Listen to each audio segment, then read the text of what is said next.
Okay, we have some big questions about AI and emerging tech for our CTO. This topic is everywhere. Yes. And who better to ask than the person responsible for implementing it at Inheaden? To start out with, and we've had many discussions about this, how can a lack of quality data completely derail any kind of AI initiative?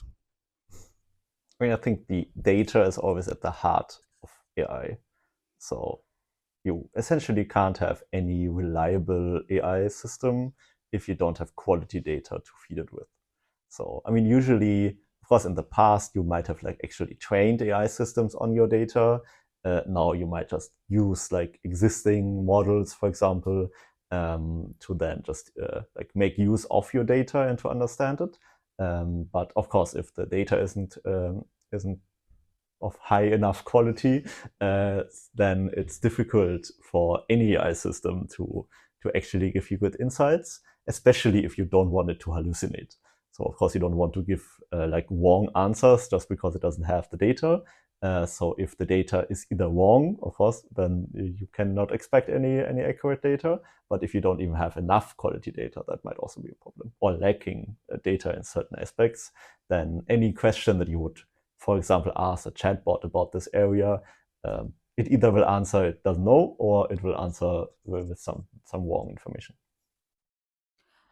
So, based on your insight here, do you think it is valuable for companies that are looking to integrate AI to actually begin with taking a deep dive into their data and cleaning up? Definitely. So you kind of need to start with like the actual data warehousing, like data mining, data cleaning process before you can really add some AI on top. There are, of course, then easy ways or easy wins that you can do immediately. For example, sometimes adding a chatbot to your website that indexes the whole website might be a good start to just help your customers already find the answers they need. And this is usually something that is readily available. You don't have to search for the data. But if it comes to really like more internal data that you want to use, then there's no way around getting the actual data warehousing first. Interesting. Speaking of AI implementation and integration, would you say that automating a process is one of the simpler things you can do with AI? Depends, of course, on the process.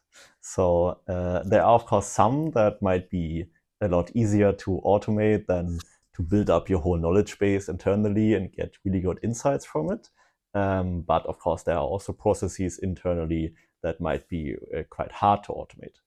And if we then even think about automation, usually the fallacy of automation is that that the more you automate, the more you actually need human oversight of the automation. Because if something goes wrong and you somehow, for whatever reason, build the automation not correctly, then of course it might have very catastrophic effects. Like sending an email to everyone in your contacts that's not the email they wanted or they should receive is definitely not the best way to use AI or any kind of automation tools. Okay, so automating something you don't fully understand is definitely a no go. Difficult. Understood. But speaking of our own experience with AI integration and modeling, building the solution itself, do you agree with the statement that oftentimes AI integration is actually harder than building the solution itself? And if you do agree, why? So again, of course, integration, even in general software development, is usually the hardest part. Like you can build multiple disconnected systems, they all work perfectly, but if you integrate them, there might be, of course, a lot more problems that you didn't even foresee. And same, of course, goes with AI systems or even integration into a company. I mean, you don't want this all to be in a vacuum and no one uses it in the end. You want your users and your employees, for example, your team members, to actually use the AI systems that you build. And so there's a lot of work that's non-technical. So to do user research, discovery, and to just try out a lot of things and see what the best solution is. like a lot of things, like using OpenAI or other APIs, is very simple, and you can get very far very quickly. But then to really find what is the core of the problem, what do your users and employees actually want to do and want help with, I think that's the difficult part. We are, of course, within the dark region, and the dark region is known for many things, but one of them is GDPR, compliance, governance, and so on. And with the current AI landscape, a lot of this is still uncharted territory. So we're still figuring it out. But in your opinion, what are the risks of deploying AI without clear governance and compliance in place? In essence, what happens if you make AI solutions without doing your homework? Yeah, you should definitely, maybe not completely stop any efforts just because you didn't think about that. A lot of things you can do, of course, internally that wouldn't like really harm anyone.